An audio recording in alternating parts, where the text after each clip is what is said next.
Dalam prinsip DRS CAB atau Danger Response of the Life Compression Airway dan Breathing, yang pertama yaitu ada danger atau bahaya.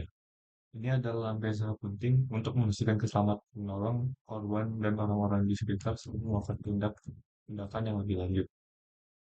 Cara memeriksa bahaya dengan aman, yaitu yang pertama amati lingkungan sekitar. Periksa apakah ada bahaya fisik seperti lalu lintas yang padat, runtuhan bangunan, atau benda tajam. Perhatikan perhatikan bahan kimia yang berbahaya seperti kebocoran gas atau tumpahan zat yang beracun. Kemudian jika kecelakaan terjadi di tempat tertutup, pastikan tidak ada risiko kurangnya oksigen ataupun asap beracun. Yang kedua yaitu pastikan keamanan diri sendiri. Jangan jangan terburu-buru menolong jika situasi berbahaya bagi diri sendiri. Kemudian yang ketiga, pastikan keamanan korban. Jika memungkinkan, pindahkan korban ke tempat yang aman tanpa membahayakan diri sendiri. Kemudian yang keempat, yaitu lindungi orang di sekitar. Jika ada orang lain di sekitar, beritahu mereka tentang bahaya yang ada. Kemudian prinsip selanjutnya dalam penerapan DRSCAB yaitu ada respons. Seperti yang terlihat pada video tersebut, dalam menolong korban kecelakaan kerja setelah menerapkan prinsip yang pertama yaitu danger, dengan mengamankan diri dan juga korban dari lingkungan yang berbahaya. Langkah selanjutnya yang dapat dilakukan di video tersebut adalah dengan mengecek respon korban untuk memastikan kondisi korban dalam keadaan sadar atau tidak. Ada beberapa cara yang dapat dilakukan untuk mengecek respon korban. Yang pertama, memanggil korban dengan suara yang tegas dan juga keras.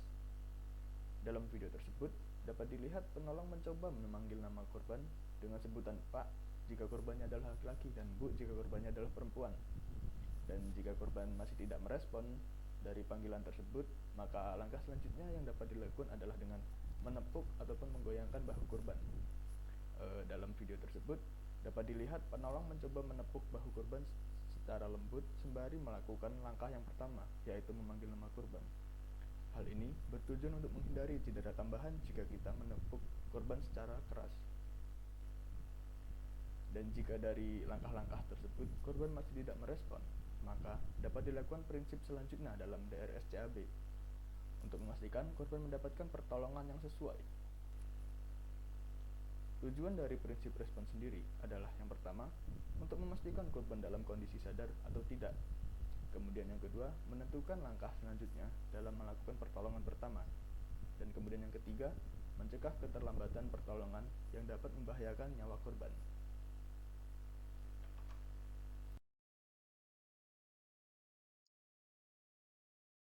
Selanjutnya ada sign of life, yaitu tanda-tanda vital yang harus diperiksa dalam pertolongan pertama atau P3K adalah kesadaran, pernapasan, dan denyut nadi, serta adanya tanda-tanda bahaya lainnya di sekitar korban.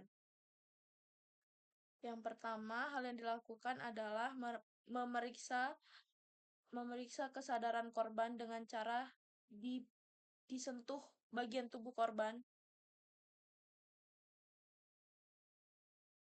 Jika tidak ada respon, maka dilakukan pengecekan denyut nadi. Seperti yang ada di video, pengecekan denyut nadi.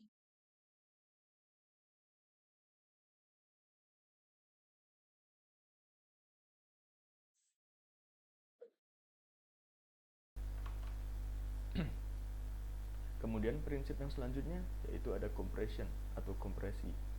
Video tersebut merupakan langkah-langkah bagaimana melakukan RJP atau resusitasi jantung paru atau CPR dalam bahasa Inggris.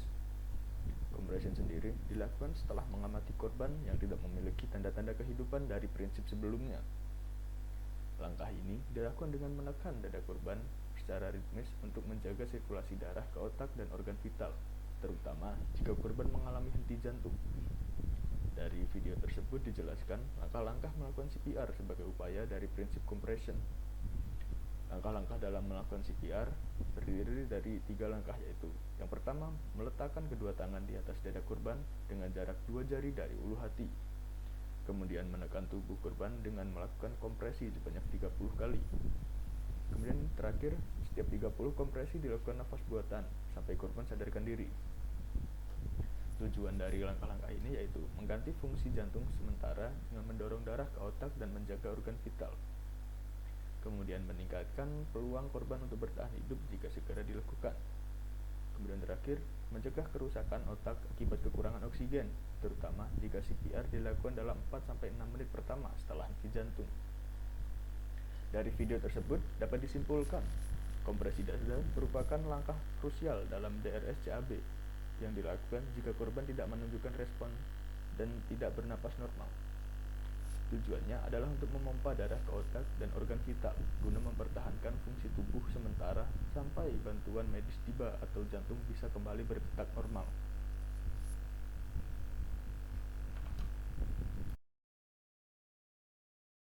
Yang selanjutnya adalah yang perlu dilakukan pada saat pertolongan pertama adalah airway atau jalan napas, yang dimana langkah ini dilakukan sebelum kita menelepon tim gawat darurat untuk menjemput si pasien gawat darurat. Adapun penjelasan dari airway atau jalan napas ini merujuk pada untuk memastikan saluran pernapas si korban untuk tetap terbuka dan bebas dari sumbatan, yang merupakan prioritas utama dari penanganan gawat darurat. Airway itu merupakan bagian dari prinsip ABC atau Airway Breathing Circulation, yang merupakan pedoman dasar dalam penanganan gawat darurat. Adapun seperti pada video, kita menelpon 119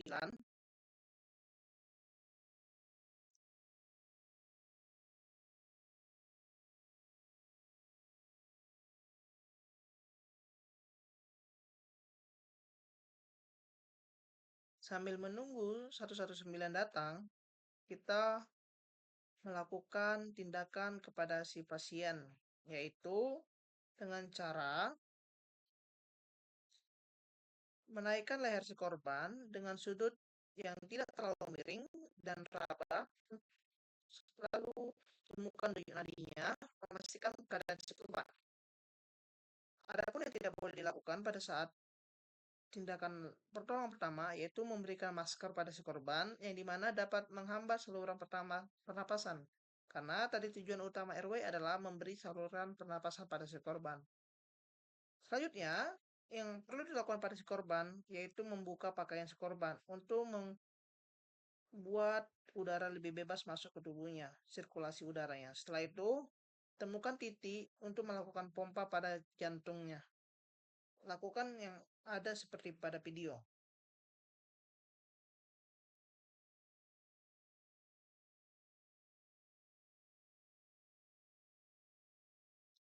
Langkah ini merupakan langkah ABCD tadi, yaitu airway, breathing, dan circulation.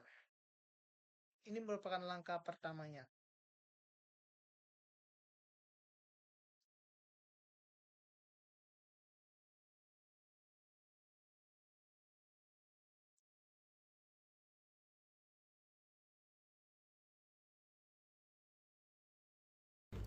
Yang selanjutnya adalah breathing atau pernapasan. Jika korban tidak bernapas, berikan bantuan napas buatan jika Anda terlatih. Jika tidak, menggunakan alat seperti pada video berikut. Berikan 2 napas buatan setelah setiap 30 kompresi dada dengan menutup hidung korban dan meniup udara ke dalam mulutnya hingga dada terlihat naik.